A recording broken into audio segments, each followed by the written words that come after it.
Welcome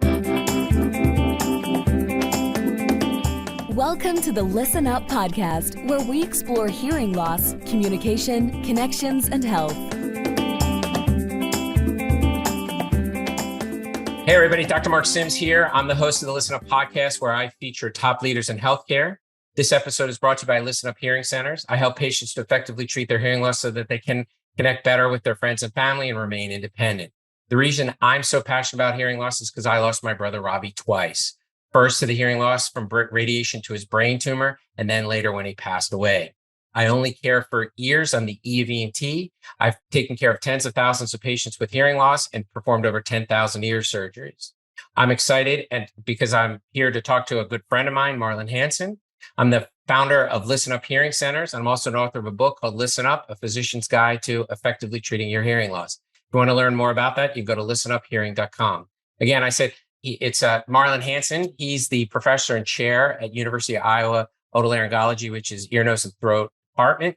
He's a good friend of mine. Him and I did fellowship together. We did our ear training at the House Ear Clinic in Los Angeles. He's been a good friend that I've known for over 20 years. It's always great to run into him. The thing I'll tell you is an excellent clinician, really smart and doing great research. And he's doing a lot of innovative things and providing great leadership to his department. So I'm really excited. And he carved out some time to talk to us today. Hey, Marlan, thanks for coming on. I appreciate it. It's my pleasure. It's great to be with you, Mark. Thanks. This is great. So, we all kind of have our own little thing. I mean, I tell people it is true. One of my interests in ears is I had a brother with hearing loss. And, I'll confess to you, it wasn't until a little bit later in my exploration of hearing loss that I really understand how impactful it was on him and how much it affected our relationships. And so that's kind of my passion and why. But tell me your story. I mean, at one time you were just this young buck going to college, decided you want to go to medical school. And then now you're like a neurotologist specializing in ears. How'd you get there? Yeah, I would say two things drove me to the ears. One was I always loved sensory systems, and so the eye, the ear, all sorts of sensory systems just fascinated me from sort of a scientific point of view, how we take in the world and process it and things like that. And then just the elegance of ear surgery was always appealing to me, and so I appreciate kind of the elegance of it, and I appreciate how we can make differences in patients' lives when those times when you're able to provide hearing, restore hearing, improve hearing, whatever it is. It really makes an incredible difference, and so that it's kind of a selfish way of deriving meaning from the things that we do, so that we get to see benefits from it. No, I think I say this all the time. I mean, people sometimes don't realize how blessed we are to be able to, when you think about it, we put people in a room, they first meet us, they tell us their secrets, they tell us what's troubling them in a deep, passionate way. And then we have the ability sometimes to really help them. I mean, when you look at it that way, what we do is absolutely amazing. And I'm dumbfounded on a regular basis that this is what I get to do. Yeah, it's humbling and gratifying and rewarding, and yeah. Well, Marlan, I know that University of Iowa has a long storied history, and of that history, you being the latest chapter, the chairman, I congratulate you. And I know there's a lot of stuff they do, and so we could probably speak for about 8 hours, but our listeners are no. Right. I know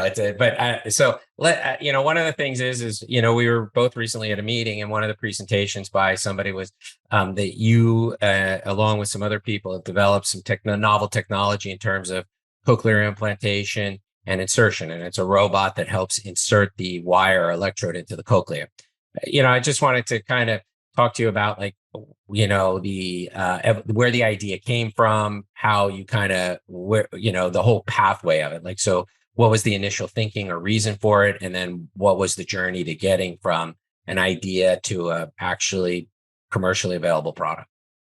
Yeah, it's been a fun and waxing and waning, up and down kind of story. But the idea was stuff I had even before I'd met you as residency, and then through fellowship, and thinking about some of the ways that we needed to improve cochlear implant technology, make it accessible to people with better hearing, make it accessible to patients who, if you put one in, then they lose hearing later. and then make it more accessible because, as it was, especially when you and I were training, it was a relatively small fraction of ear, nose, and throat surgeons that would perform the surgery. And then to ask them to perform it in the way that would enable preservation of structure and function of the cochlea was probably asking a bit much. And so those were kind of the motivations behind it. And I had this idea for quite a while. And, I'm busy doing other things. I had other clinical demands. I had other research demands that I was working with. So it wasn't until there was a resident in our program. We have residents that take 2 years out. And Chris Kaufman was going to do that in my lab. And I proposed some of these ideas with him. And he had a background in biomedical engineering. So he started working on it with me in my lab.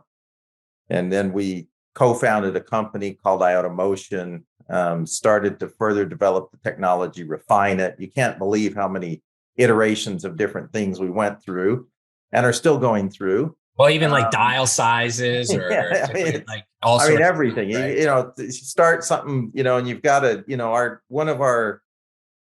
one of the things that we really insisted on from the beginning is it's got to be able to integrate very naturally into the flow of normal surgery. A surgeon is not going to do it if it's going to add 30 minutes and a lot of complexity to the case. It's just not going to happen. So, or bring in a whole bunch of stuff, or bring in all these big arms and stuff and all this other stuff. So that's, we constrained ourselves around certain concepts of how it had to work, in a very broad sense. So anyway, a lot of that, we got some SBIR money, we got some other kind of funding, we brought on a CEO or a chairman, I guess. He wasn't a CEO, he was chairman, who had a long history in robotics and orthopedic world. And he helped us do the initial fundraising and stuff. And so we went from there to a product that we then ran the studies necessary to get FDA approval. We recently had FDA approval or authorization. And now we're in a very limited market release kind of commercial phase where currently there's probably been about 7 or 8 centers that have used it. And we're going to focus on sort of building up the experience around some of them so that we really see how it performs out in the field. And then we'll release it to the masses. Cool. Well, so tell me a couple things. iotaMotion, for the listeners, what's the derivation of the name, right? That's a funny story. So iota, Greek for small, very small, motion. So the whole concept behind robotics is that you can do things that human kinetics don't allow. So you can go very slow and very steady, and even beyond what even a skilled surgeon like you, Mark, can do. It's just there's some things that the human hand is kinetically difficult, and the inner ear is such a fine structure within it. It's so fine. So that's iotaMotion comes from that. It also Iowa Otolaryngology. So our roots are in Iowa Otolaryngology. So it wasn't a big leap to go from ioto to iota. So those are kind of the two reasons for the name.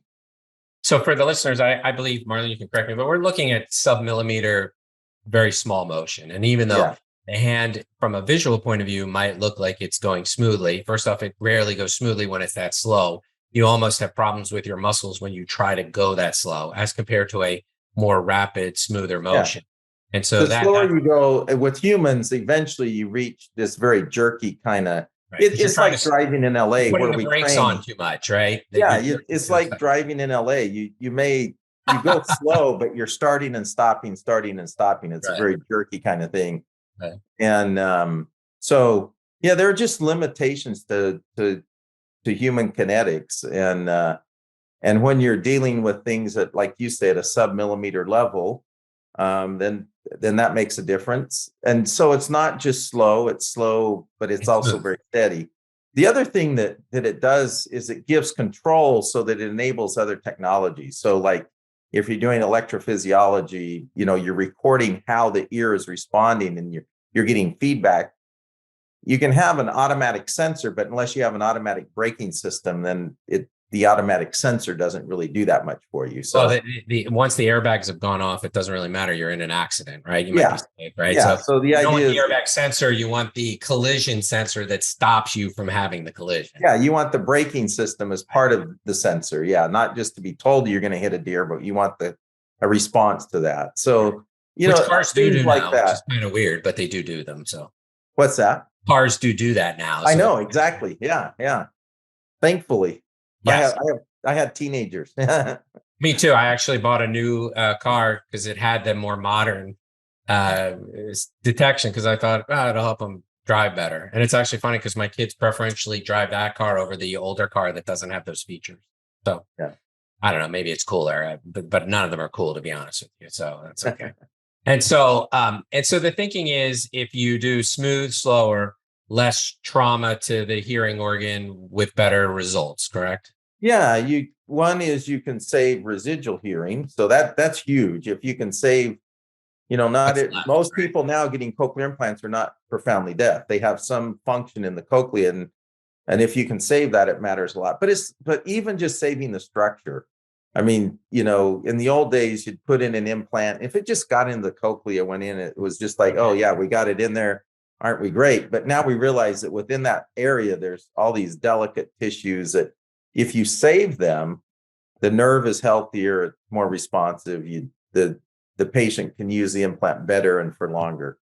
And so I assume, you guys probably did animal studies or something showing that it did those things, or Yeah, we did studies in animals, and we also did it in human cadavers. I mean, I think one of the big studies was we had a group of surgeons at a cochlear implant conference, and they would have a cadaver head. In one ear they would implant manually, in the other ear they would implant robotically. Pair the two, and you could compare them and show that there's less trauma. We would also do a lot of measurements in human cadaver cochlea, looking at forces and pressure changes. As you know, Mark, just putting in the electrode doesn't just generate forces, but the whole ear premise is based off of differences in pressure, and you're pressurizing the system as you insert new volume into it. And so reducing the pressure of that is also critical. Yeah, so the listeners could think of, like, if you have a full glass of water and then you drop some ice cubes in there, it splashes and pushes it out of the way. If you do it a lot slower, it doesn't splash and cause as much trauma, if that makes sense. Yeah, so kind of the analogy of what I would do. So, I didn't watch it, but my wife was watching the Avengers last night, and there was a robot, right? So it's like this big hulking robot. And obviously, I think that's kind of what people think of, or they think of the Kukta robots, which are like the robots on assembly lines that are spot welding cars and stuff. Obviously, we're talking about a much smaller robot, right? Yeah. So, and in fact, in medicine, even the major robots like the Da Vinci robot is a very large footprint sort of structure. This is very miniature and just it's actually disposable. You throw away the poor robot. The unit, there's a control panel that you keep, but it's a disposable unit, and you just temporarily secure it onto the patient and then use it to do that element of the surgery, which we feel is probably the most important element.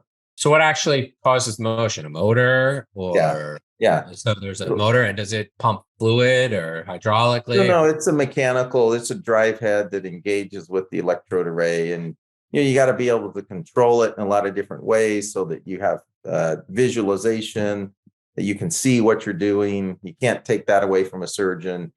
Surgeon has to have, not blind, just it's got to be, the surgeon's got to be under control still. And so, So how fast does it, or actually that's not the right question. How slow does it move? It'll go. It's not how fast, it's how slow, right? We try to go fast to make slow things. That's what we do. But no, it's 0.1 millimeters per second is kind of the slowest. Actually, the studies going much slower than that probably has no advantage. And even the difference between 0.1, 0.2, and 0.3 probably doesn't matter much. Once you get over that, then speed starts to matter a little bit more. Just like if you crash your car into a tree, at what how speed? fast you're going, how much damage it does is a bumper bump is a bumper Yeah. Going in at 15 miles an hour is a different story, right? Yeah. Yeah. That's fascinating. And so, and how long does it take to insert it? So if it's a 24 millimeter, 28 millimeter electrode, 1 millimeter every 10 seconds? Yeah. So So you're 260. So not huge amounts of time in terms of lengthening this procedure. No, you're adding, I mean, you're slowing down, adding a few minutes, a couple of minutes. But there is, in our study, what we submitted to the FDA, securing the device to the patient, loading the electrode added about 2.5 minutes, and then insertion added another couple of minutes, so.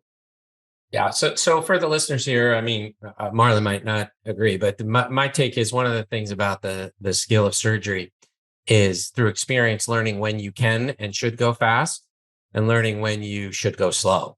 Yeah. Because the problem is if you try to go through the surgery at the same rate, you're going to cause some badness, right? And so I think that's actually one of the huge skills. And so I think the argument here is we thought we were going slow to put the electrode in, but we need to go even slower. And slow and steady. Steady, I mean, you can go slow, but what you're doing is you're stopping. Like waves of trauma, right? Yeah, exactly. You're overcoming new frictional, inertial forces and stuff. So yeah, it's slow and steady. Yeah. So I mean, I know you do. You mentioned laboratory research, Marlan, and you're like the guy who's doing it all, and that's really great. Administrative, you're doing clinical, and so. Starting a company was probably not like, oh, I'm going to do this too. It's kind of like a happenstance to get your idea to where it needs to be. So like, what were the things that you learned that you didn't, were like, wow, this is kind of out of what I thought I would learn, or this was an unusual part of this experience. I mean, there must have been a bunch of stuff that you went through that was not in your normal day-to-day skill set Oh, absolutely. And I still am. And it's still not, I'm not the sort of the business guy end of things. So, all the more you learn more, right? Yeah. You're not that guy. The critical thing, which I knew, is you have to have good people and good teams and experts around you. Don't do it alone. You need to have a right environment that's supportive and can nurture this kind of stuff. And it takes longer than you think, I suspect. Yeah, some of it went faster than I would have thought. And that's fine. And the other thing that, listen to other people's ideas. So the original idea I have is still, I'm very passionate about it. And we're only partway there. We still have a long ways to do the kind of what I view as kind of the cream on the cream of this development, which is that it's an implantable device that can move the electrode years later, after the patient, if they lose further hearing, you can then advance the electrode further deeper into the cochlea, because the cochlea is organized, by Tonally. frequency, like a piano keyboard. Right. It's got a high tones to low tones. So you could, as you lose more hearing, you'd want to go further into the cochlea. You go further and further in, and then you can start with just a little hearing loss and a short electrode, and then over time you can advance it. And so that was part of the original idea. And that idea actually takes a ton of money and a ton of effort to develop, because the pathway for FDA is so different. And so one of the first lessons I learned is to listen to the expert who said, that's a great idea. Why don't you try the simpler thing first and go through an FDA path to get that done? And so that was really good advice. And so listen to people. The device that Marlan's talking about, everything is removable. Like, in other words, when you're done with the robot, you take it out and you're left just like a cochlear implant patient that has no robot, right? Yeah. So if you're going to do what he's talking about, you actually need to leave one of these little motors inside of people's ear that it can advance. And so from how does that work? Will it still work? Will the regulators let us do it? That is a much huger thing to be able to accomplish. And I think that's what they were saying. Like, I mean, I don't consider what you did a baby step, but I think they're saying take baby steps before you run. But that's a pretty big baby step, if that makes sense. Yeah. Well, it fills a need. Yeah. No, I 100%. And it forms a basis to build the future on. So yeah. All right. Well, let's go for it. How long? All right, you take a wild swing at this. When I catch up with you in how many years will you be working on the one with the motor that advances itself? Like, give me some. Well, we can do it. We do it in animals. So Right, but there's a regulatory pathway and all yeah, that. but I mean, you're looking at decades, right? yeah, we've got to get some other ducks in a row before we, that takes a lot of financing and things. So we've got to do some other things first. But yeah. You think it would make sense that would actually be incorporated in the cochlear implant itself rather than a I secondary? mean, I mean, if you were to design it from the ground up, yes, you'd do it. But actually, it's fairly simple. In fact, we have different ways of doing it, and some are like you described, where you actually implant the motor. Others, you don't actually have to implant the motor, and you can still do it. So we have ways of doing it, and it. Well, if it's not a trade secret, how would you advance it without doing it? Without a motor? Yeah, I think that's where they would get after me. If Right. So there's some intellectual. Yeah. Good for you. So Yeah. I mean, I think that's amazing, right? So Yeah. I present the problem in one way, right? Like there's got to be a motor, and you're like, well, we've kind of thought. Well, that was the original idea, and that's what we did. I'm just kind of not. I'm not as far into the thought about it, but I think that that's really intriguing. For the listeners, maybe I'll ask him offline and not tell anybody, but I can appreciate the desire of the company not to kind of give away the secret sauce that they're working on. I think that's perfectly reasonable. It's just, as I'm thinking about it, it's like, I don't know, maybe you could have, some sort of fluid well that you could instill some fluid into that would provide pressure. So there are some things that we do where we inject fluid across the skin into a device, and it's usually infusion, but you could theoretically provide pressure that way or something. I don't know. It's kind of interesting. So that's the beauty of solving problems from a multiple discipline way. So it takes a lot of. Go ahead. Sorry. A lot of good people thinking about it. So. Yeah, smart people trying to solve problems, and so in terms of different clinical contexts, I'm providing. I'm in a different practice context, but when you're in these departments where you've got engineering departments associated with your university and all of that, that's where people like Dr. Hansen can kind of achieve these things, which I think is absolutely amazing and admirable to do. So, because I know you've got other hats to wear besides being a inventor / startup guy. Yes. So. Very little of my time is actually devoted to the startup phase. Well, ideas have worth, right? And so somebody had to come up with the idea, and actually somebody also has to put them in the operating room. And so those two sides of it from a practical point of view are huge parts of product development, right? They might not be the minute to minute, but they're the end use and the initial concept, which are probably absent those two. There's nothing really that matters in between.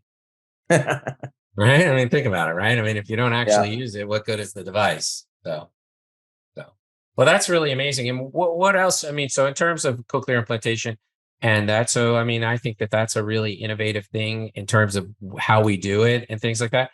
I know that you're very involved in the cochlear implant world. What other things do you see as kind of the more innovative things that are coming down the pike in terms of changing the outcomes or how well people do and things like that? I can tell you some of the things that we work on, and then some of the things that we don't work on, but I think are good ideas. So,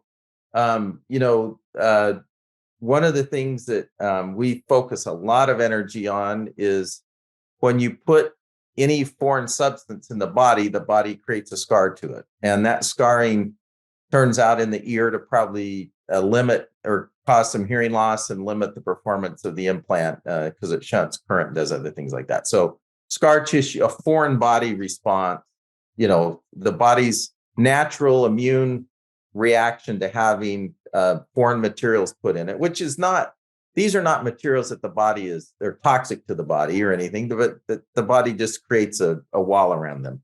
Well, the body recognizes it as not self. And one of the ways the body protects itself is it tries to wall off not self. Yeah, so I assume when you make that reference, you're talking more intracochlear, meaning inside the cochlea as compared to extracochlear, right?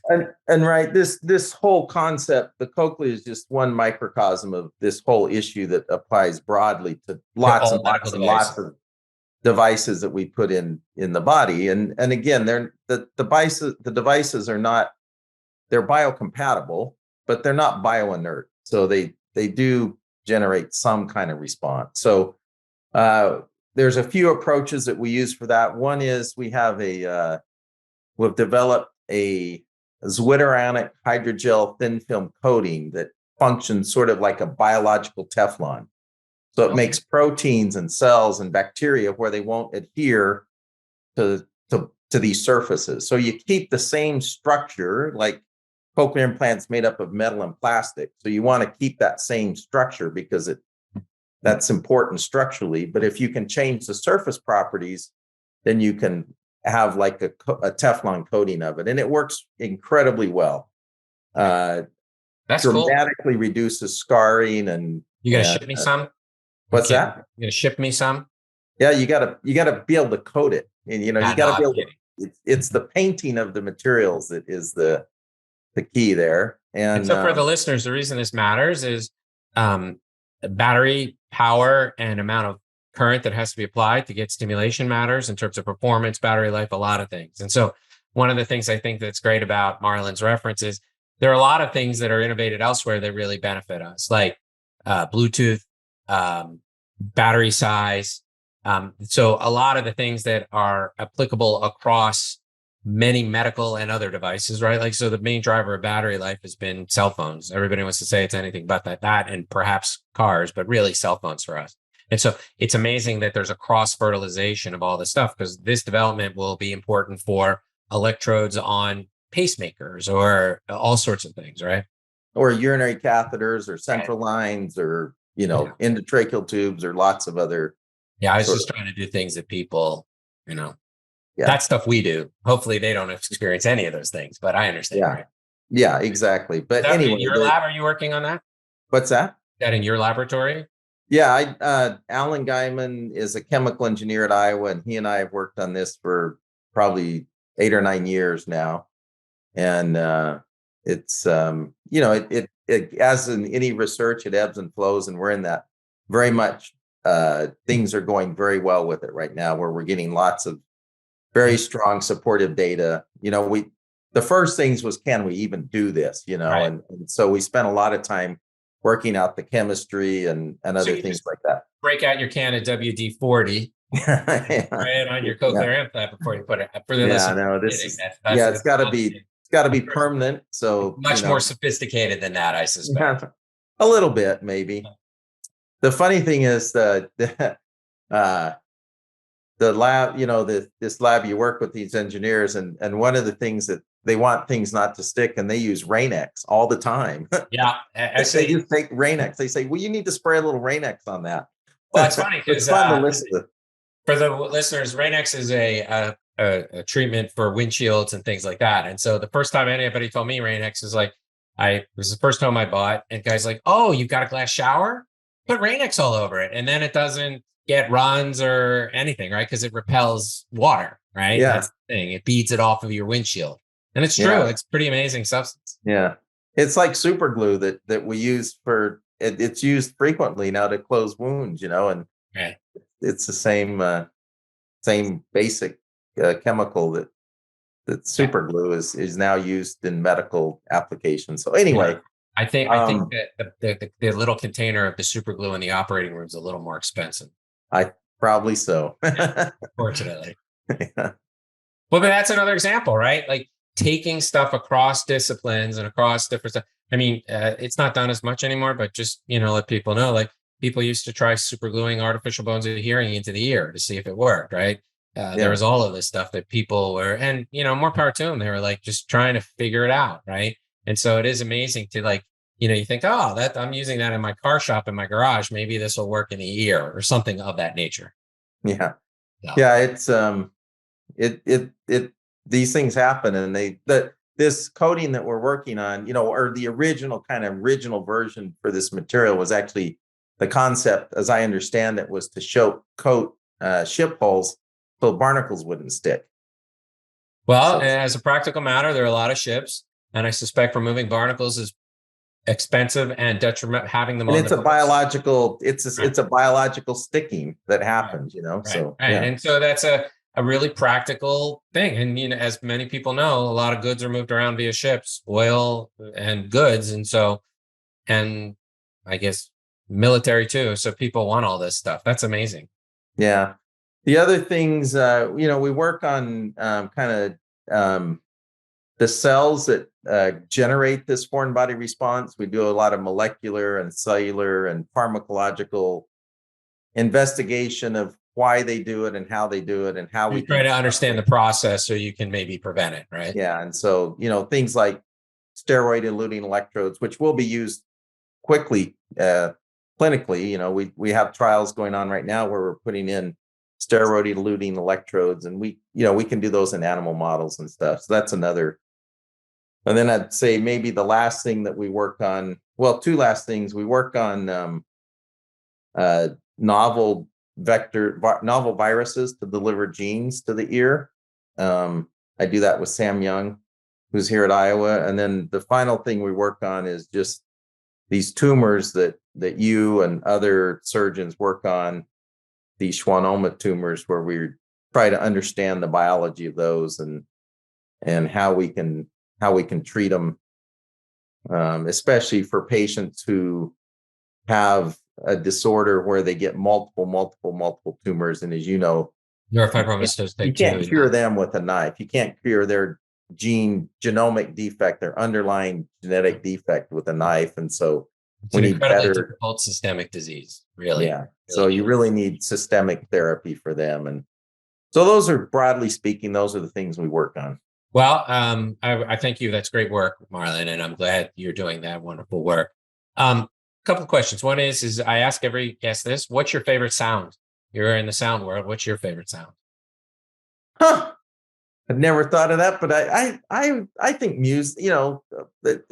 Pleasant music is that. Well, two things. I'm now a grandpa, and hearing my granddaughter say the name that she calls me. She doesn't call me grandpa, but hearing her say my name with enthusiasm, like she really wants to talk to me, engage with me.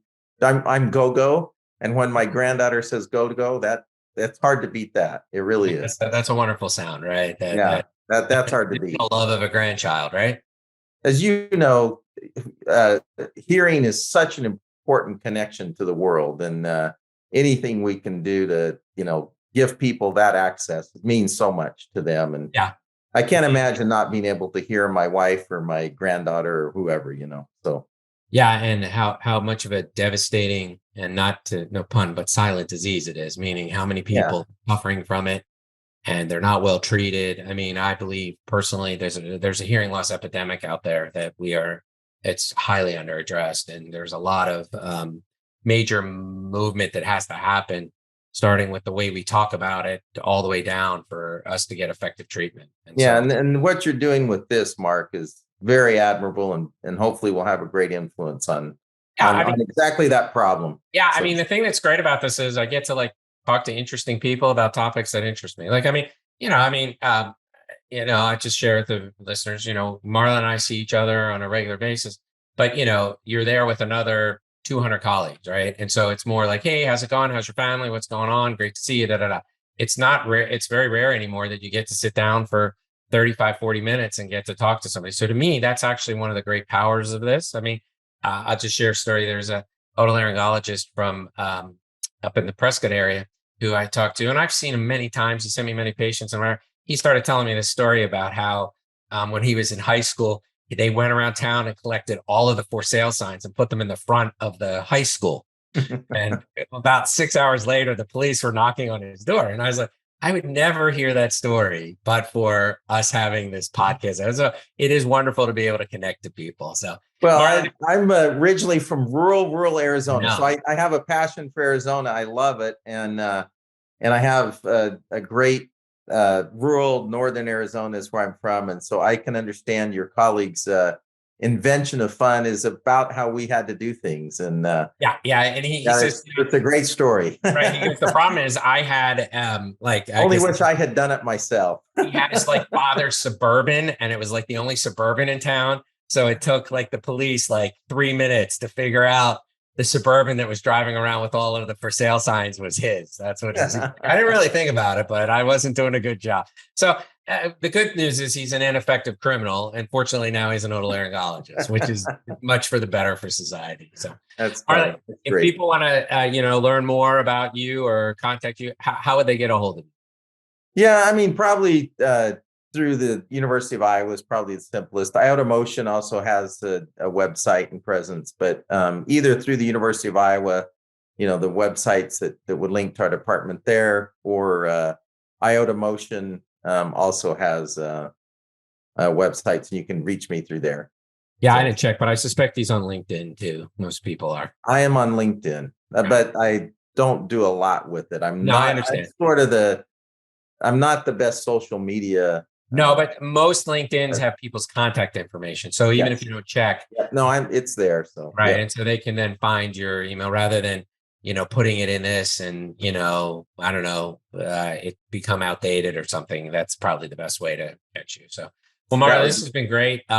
I really enjoyed the presentation that your colleague gave on the iotaMotion thing, and look forward to seeing it in clinical practice, and slowly putting in my cochlear implant. We'll get one to you, Mark. All right. Well, that would be great. But I mean, love to try it. But it's a really novel concept, and fundamentally, not for anything. I mean, I want the best outcomes for my patients, right? And so whatever that is, and however we get there, and what we need to do, that's what it's about, right? Is those things, and obviously that's what's driving you as well. And I think that's admirable.